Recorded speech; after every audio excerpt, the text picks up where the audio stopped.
Greetings, I'm Rob, and I'm here to talk with you about self-chosen names. Nearly everyone is given a name when they're a baby. In most modern cultures, that name is crafted by others to represent this new child who, honestly, has a lot going on at that moment, and hasn't yet had the chance or the inclination to form much of a concept of self, let alone considered what that self should be called. Welcome to the first episode of Modern Technology Knows Your Name, a podcast in which I investigate the phenomenon of self-applied names and what they mean to all of us.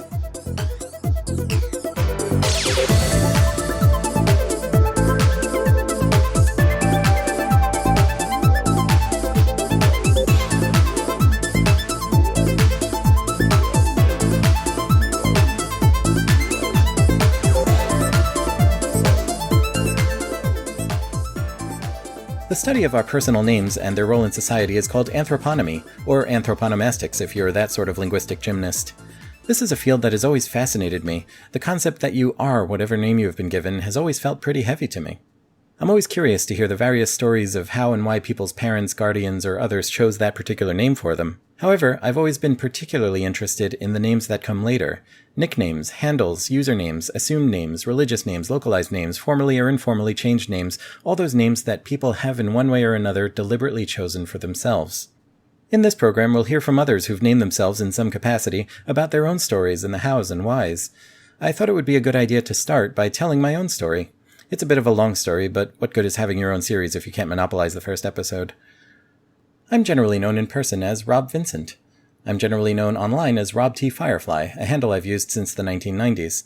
My full legal name can be found somewhere in between. It's Robert Firefly Vincent. Yes, Firefly, like the bug. I'll explain in a bit. The idea that you could choose a name you wanted and be that struck me when I was very young, and it remained in the back of my mind all throughout my life. In the mid-1990s, as I began taking an active role in the early BBS and internet scene, and the early hacker and phone freak community, becoming involved in the ancient precursors to today's social networks, I was presented with the opportunity to choose a username, a screen name, a hacker handle. This was the early days of the internet, and it was clear to many people in many online spaces like mine that just bursting online with your normal legal name perhaps wasn't the best idea in the world. Even today, I believe that's still the case. So I tried on a few handles for fit, but none of my very early attempts are worth relating today.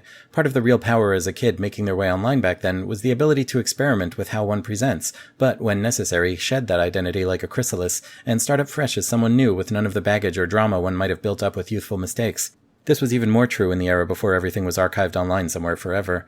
There's a beauty to having your past able to be forgotten.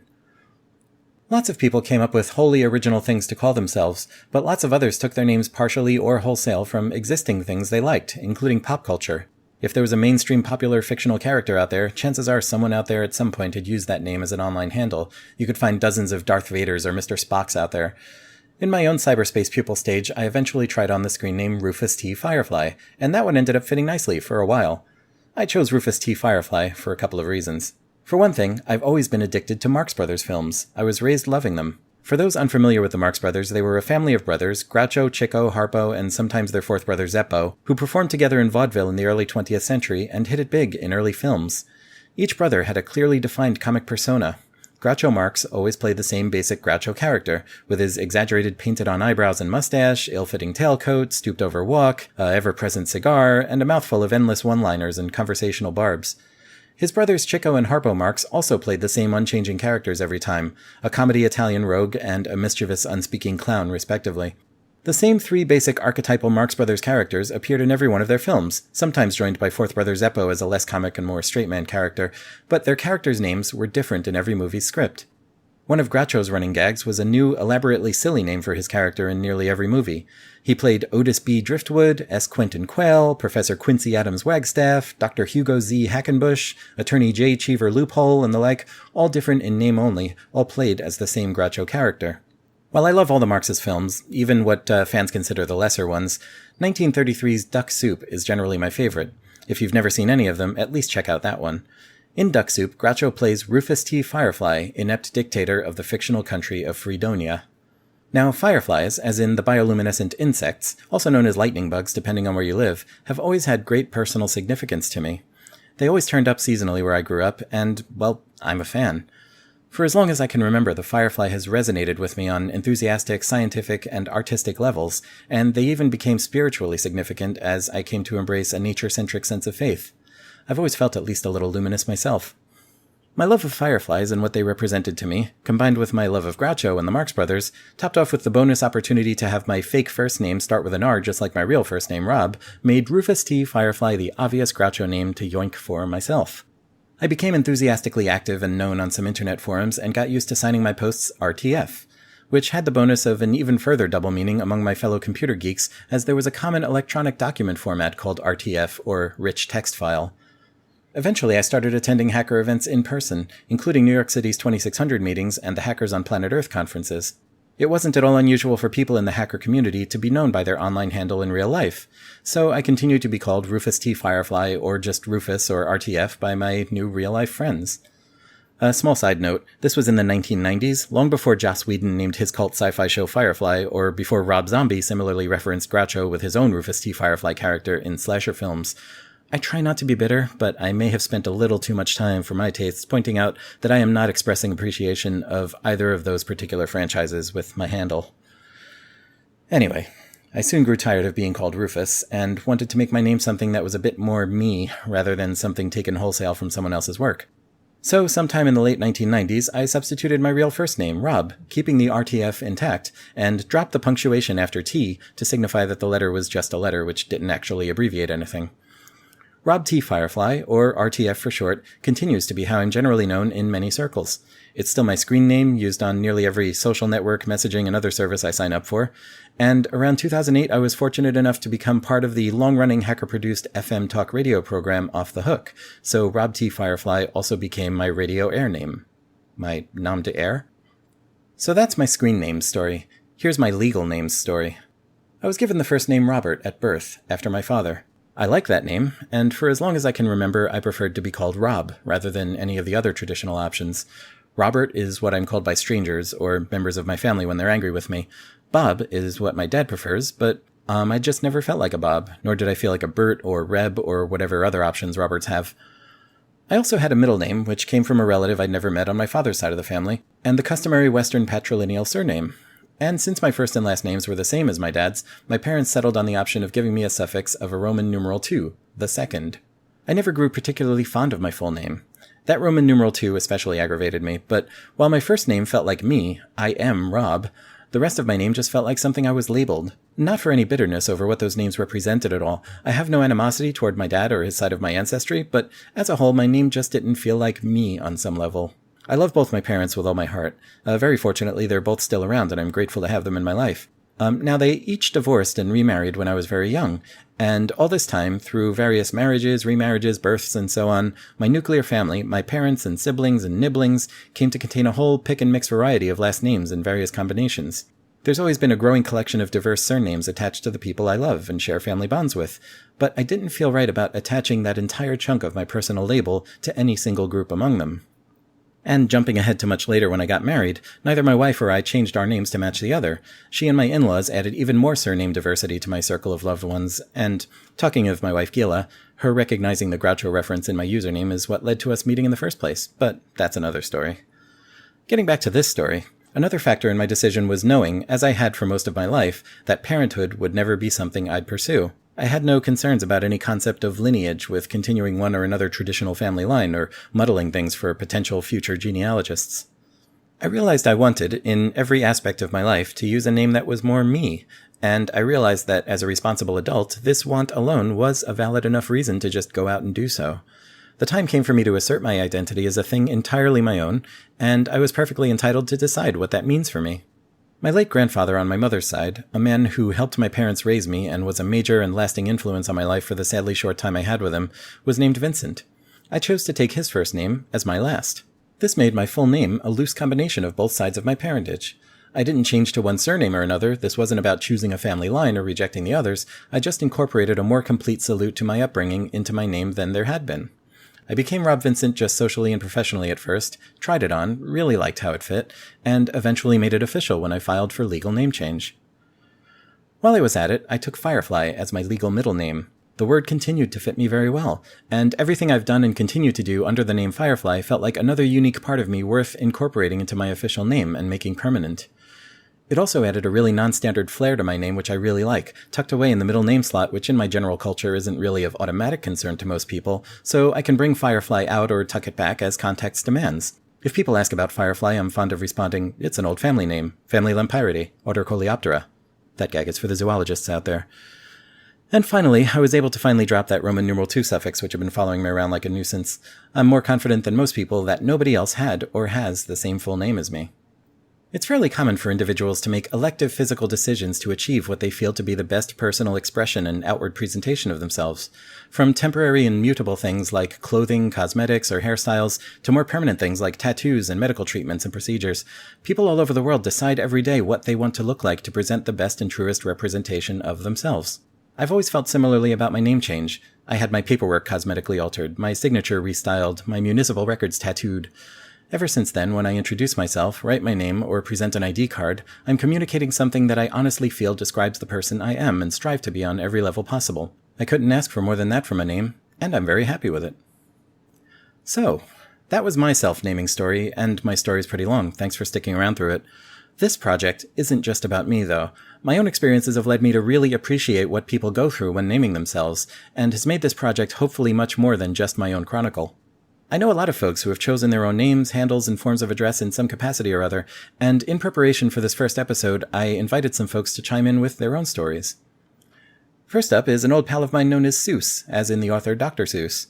He writes, I fell into what used to get called the HP scene in the mid-90s. Were you there? I remember it as a rather mean-spirited scene. Lots of texts about viruses and pipe bombs, black trench coats, revenge plots, meth manufacturer, and everyone wind-nuking one another on IRC. For the sake of shock value in a scene populated by young men calling themselves Ebola, ICBM, and Chester child molester, I decided to pick a wholesome reference to a popular children's author. I stuck with the name because I liked the way Ted Geisel was able to explain complicated things like racism or nuclear brinksmanship in simple, appealing language, and I thought what I churned out for a series of webzines was in the same vein. No? Thanks for sharing that, Seuss. As I mentioned, I did come up in the early hacker scene, and I was never about trying to be intimidating with my own choice of name. I totally understand. An old hacker pal of mine known as Ozzy Osbourne, as well as the Cheshire Catalyst, writes, My first article in the TAP newsletter was about to be pasted up opposite an article on hacking Marisat voice circuits to ships at sea. The name on my article, Osbert Kilgallen, an obscure sidekick character in a science fiction novel, was the name I used on the Marisat telex circuits. I changed to the name I came up with during a high school chemistry class and have been the Cheshire Catalyst ever since. Thank you, Cheshire, for sharing that. You can find more from him on CheshireCatalyst.com. A friend and former colleague of mine, Matt Kroner, is known as Kwaunch, and he wrote in with his story. Hey Rob, been a long time, hope you are well, and I always enjoy your Twitter tweets. Aw, thanks. As a Matt, I have always had a nickname since I went to school with 40 million Matts.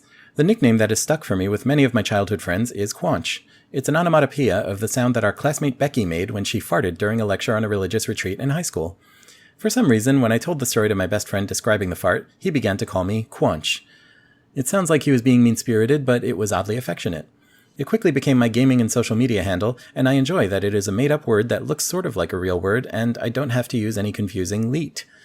Only a few of my friends know this story, even many of the ones that call me Kwaunch. Thank you, Kwaunch, for sharing your story.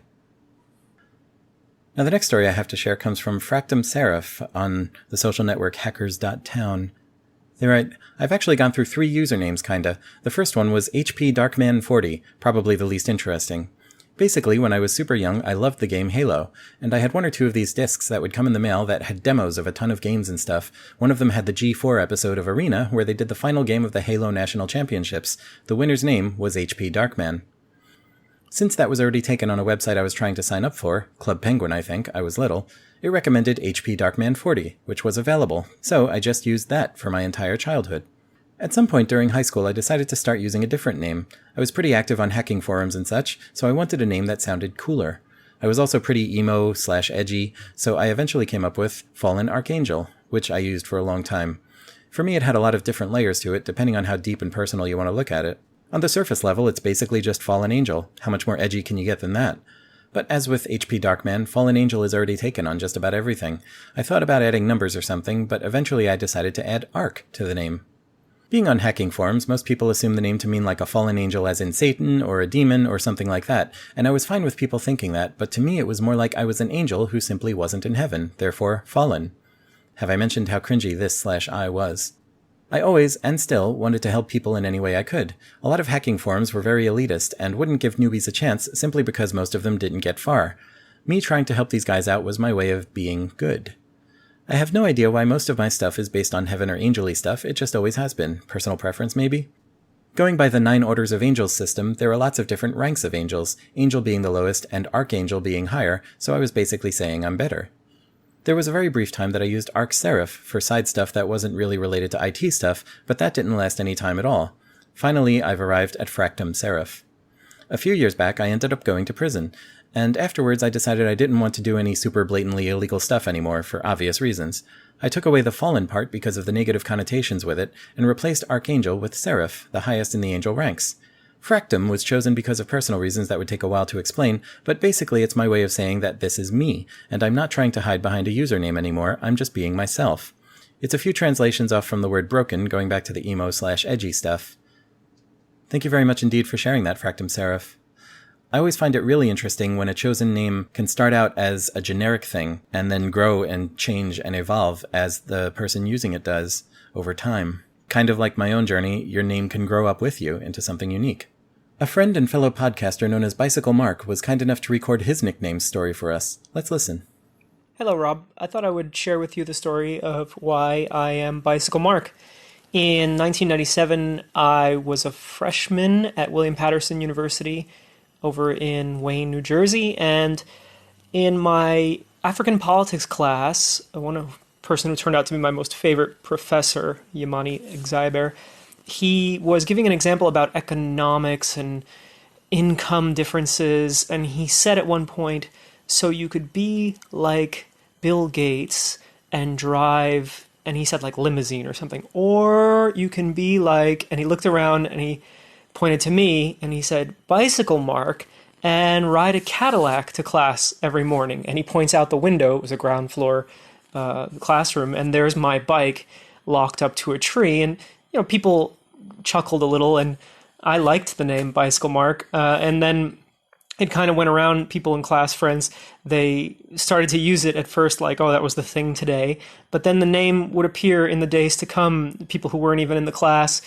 would have heard BicycleMark, and I would usually have my bike with me. I was one of the only bikes at William Patterson that year, and so that's how I became BicycleMark. Then I took it online for publishing under that pseudonym or simple handle, and it lives to this day in really weird ways, weird places. Sometimes when I'm playing Ultimate Frisbee, the opponent will say hello and greet me and say, oh yeah, I know about you, you're BicycleMark, and I'll just be confused as to how that got to that person that I've never met before.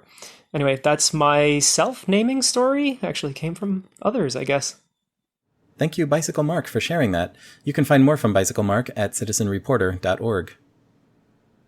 As we come to the end of this episode of Modern Technology Knows Your Name, I look forward to continuing this deep dive into just what the things we decide to call ourselves mean to us. Today you've heard my own story and those of others, and now I'd like to invite all of you out there listening who have ever named yourselves to share your stories in future installments of this program.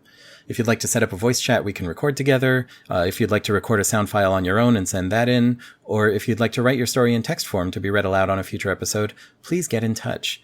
All stories about names you chose for yourself are welcome, however long or short, silly or serious, formal or casual, however recent or long ago, as long as it's something you're comfortable sharing publicly here on this program. I'm interested in hearing about it.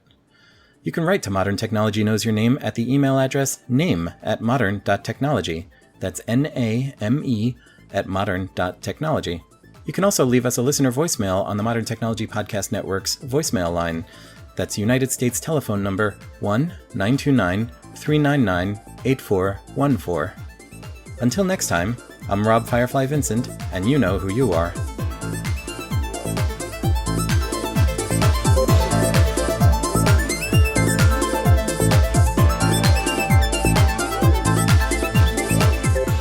You've been listening to episode 101 of Modern Technology Knows Your Name with me, Rob Vincent.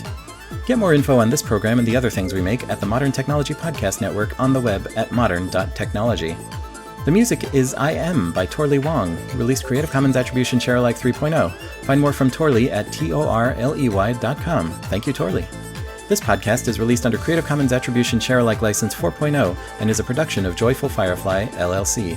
Send us email at name@modern.technology.